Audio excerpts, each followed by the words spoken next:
खुलुमबाय मानगोनां रायजोफोर आरो आंनि जिबिक फेमिलि नोंथांमोन।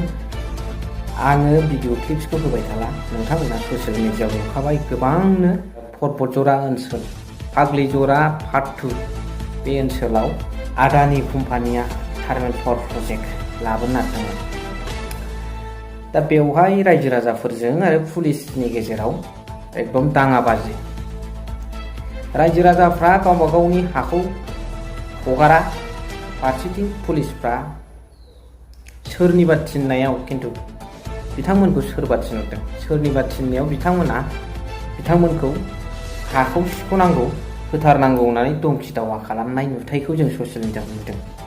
थार ओंथियाव बुंनो थाङोब्ला जायफोर रायजो राजाफोर फाग्लिजरा पार्ट 2 नि बिथांमोनखौ गाव गावनि हाखौ रैखा खालामनायाव होबथानानै दोनदों पुलिसफ्रा, बिथांमोनखौ बारहोआखै, दुरुंजों होथेनानै दोनदों।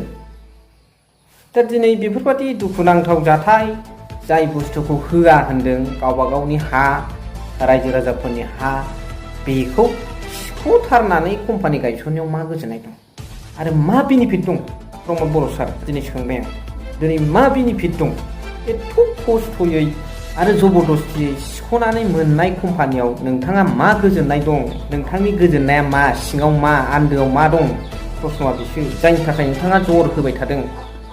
बे कम्पानि गैयामोनबाबो सिगाङाव मेरला मोजाङै रायजो जाबायना। बेसो डेभेलपमेन्टनि नामाव बुलि जानांबाथ' बेखौ रावबो गनायनाय नङा।